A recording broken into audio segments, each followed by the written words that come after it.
Hello friends, स्वागत है आपका हमारे यूट्यूब चैनल पर। आज की वीडियो बहुत ही इंटरेस्टिंग होने वाली है। आज की वीडियो में हम एक नया और बहुत ही महत्वपूर्ण एक टॉपिक को डिस्कस करेंगे। तो आप घन के बारे में जान चुके हैं, आप घन निकालना भी सीख चुके हैं, आप घनमूल के बारे में भी जान चुके हैं। घनमूल निकालने की केवल एक ही विधि है, वो है अभाज्य गुणनखंड विधि। इस विधि में हम अभाज्य गुणनखंड बनाते हैं। तो चलिए वीडियो को शुरू करते हैं। तो घनमूल निकालने के लिए मैं आपको बता चुकी हूँ, हमारे पास केवल एक विधि है, अभाज्य गुणनखंड विधि। आज हम इसी विधि से घनमूल निकालेंगे। सबसे पहले हम 64 का घनमूल निकालने का प्रयास करते हैं।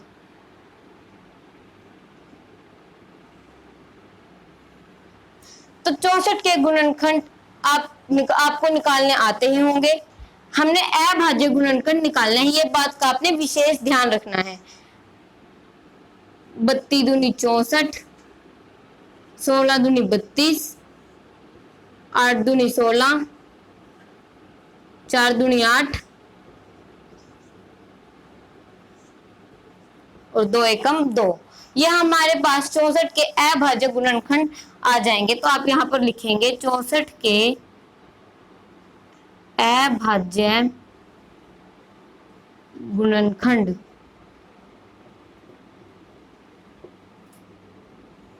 बराबर है 2 गुणा 2 गुणा 2 गुणा 2 गुणा 2 गुणा 2। ये हमारे पास 64 के अभाज्य गुणनखंड है। अब यहाँ पर लिखेंगे 64 का घन मूल, या 64 घन मूल का हमारे पास चिन्ह होता है ये। आप ये भी लिख सकते हैं यहाँ पर, या यहाँ पर आप ऐसे लिख सकते हैं 64 का घनमूल। आप इस तरीके से भी लिख सकते हैं। अब यहाँ पर आप 3-3 के जोड़े बनाएंगे। तो यहाँ पर 3-3 के जोड़े, ये देखिए, ये 3 हो गए और ये 3। कितने जोड़े बन गए? 2 जोड़े। यहाँ पर हम लिखेंगे 2 गुना 2। तब कितना आ गया हमारा? 2 दूनी 4। तो 64 का घनमूल 4 आएगा। चलिए अब हम 216 के गुणनखंड निकालने का प्रयास करते हैं। इसका इकाई का अंक 6 है, तो ये 2 से पूरा पूरा भाग होता है। हम इसे 2 से पूरा पूरा भाग करके देखेंगे। 2 एकम 2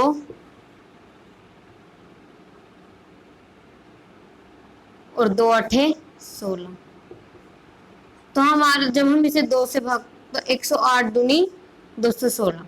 अब 108 का इकाई का अंक भी 8 है, तो ये भी 2 से पूरा पूरा भाग होता है। आप भाग करके देख सकते हैं। 2 पंजे 10, 2 चौके 8, तो 54 से ये हो जाता है। उसके बाद ये 54 का इकाई का अंक 4 है, तो ये भी 2 से पूरा पूरा भाग होता है। 2 दूनी 4 और 2, यहाँ पर 1 बच गया, 2 सत्ते 14। अब ये 27 है, इसके अंकों का जोड़ 9 है, 7 और 2 9, तो ये 3 से पूरा पूरा भाग हो जाता है। तो 9 3 27, 3 एकम 3। अब 216 के अभाज्य गुणनखंड आप यहाँ पर लिखेंगे कि क्या आएंगे हमारे? 2 गुणा 2 गुणा 2 गुणा 3 गुणा 3 गुणा 3। अब हम यहाँ पर लिखेंगे 216 का घनमूल क्या आएगा? हम यहाँ पर 3-3 के जोड़े बनाएंगे, तो ये आएगा 2 गुणा 3, 6 आएगा। तो ये भी 216 भी हमारी पूर्ण घन संख्या है। चलिए अब हम 256 का, अब हम यहाँ पर लिखेंगे 256 के घनमूल। तो हम यहाँ पर 3-3 के जोड़े बनाएंगे। अब यहाँ पर देखिए, यहाँ पर 2 ही बच जाते हैं, जो हमारे सिर्फ 2 ही बचते हैं। अब अगर हम घनमूल निकालते तो यहाँ पर 3 बचने चाहिए थे। तो इसलिए अगर हमें इसे पूर्ण घन संख्या बनानी है, तो हमें इसे 2 से गुणा करनी पड़ेगी। तो इसलिए ये पूर्ण घन संख्या नहीं बनेगी। चलिए अब यहाँ पर देखिए, यहाँ पर हम 3-3 के जोड़े बनाएंगे। जब हम यहाँ पर 3-3 के जोड़े बनाते हैं, तो यहाँ पर हमारे पास 2 बच जाते हैं, 3 नहीं बचते। तो इसलिए ये हम इसका घनमूल नहीं निकाल सकते और ये पूर्ण घन संख्या नहीं है। अगर हम इसे 2 से गुणा करेंगे तब ये पूर्ण घन संख्या बन जाएगी। चलिए अब हम 15,625 का, ये एक बड़ी संख्या है, हम इसका घनमूल इस अभाज्य गुणनखंड विधि से निकालेंगे। 15,625। अब यहाँ पर इकाई का अंक हमारा 5 है, तो ये 5 से इसका मतलब पूरा पूरा भाग होता है। तो यहाँ पर 5, 5 दिए 15, 5 एकम 5 बच गया 1, 5 दूनी 10, 25, 5 पंजे 25। अब यहाँ पर भी एक, यहाँ पर जो इसका इकाई का अंक है वो 5 है, तो ये भी 5 से पूरा पूरा भाग होता है। तो 5 से भाग करेंगे, 5 छिके 30, बच गया 1, 5 दूनी 10 और 5 पंजे 25। ये भी 5 से भाग होगा, 5 एकम 5, 5 दूनी 10 और 5 पंजे 25। ये भी 5 से भाग होगा, 5 दूनी 10, 5 पंजे पंजे 25। ये भी 5 पंजे 25, यहाँ पर 5 एकम 5। अब हम 15,625 के अभाज्य गुणनखंड हमारे पास बनेंगे 5 गुणा 5 गुणा 5 गुणा 5 गुणा 5 गुणा 5। तो यहाँ पर 15,625 का घनमूल बनेगा। अब हम 3 3 के जोड़े बनाएंगे, तो बन जाएगा 5 गुणा 5 और ये 25 आ जाएगा। तो 15,625 का घनमूल 25 आएगा। चलिए अब इसी प्रकार से इस संख्या का घनमूल निकालते हैं।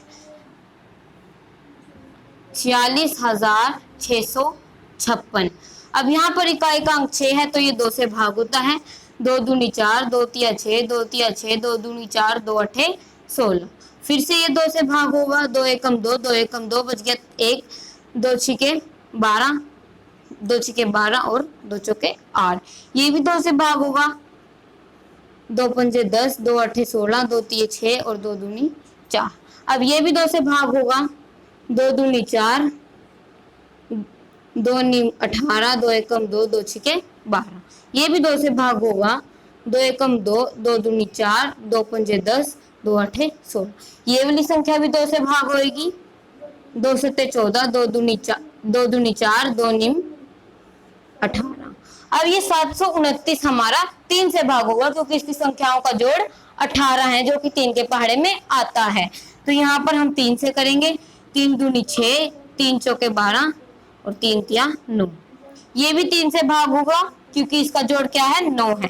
फिर 3 से करेंगे, 8 तिये 24 और 3 एकम 3। ये भी 3 से भाग होगा, इसका जोड़ कितना है 9। तो 27 तिये 81, 9 तिये 27, 3 एकम 3।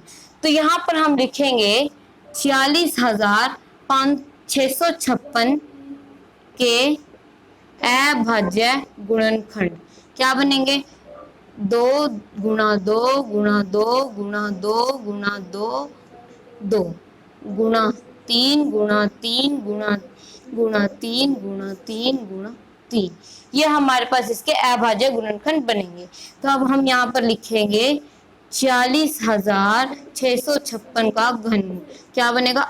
हम यहाँ पर 3 3 के जोड़े बनाएंगे, तो हमारे बनेंगे 2 गुणा 2 गुणा 3 गुणा 3। तो क्या आएगा, 2 दूनी 4, 4 तिये 12, 12 तिये 36। तो हमारा 46,656 का घनमूल आएगा 36। तो इस प्रकार से हमने इस वीडियो में घनमूल निकालना सीखा।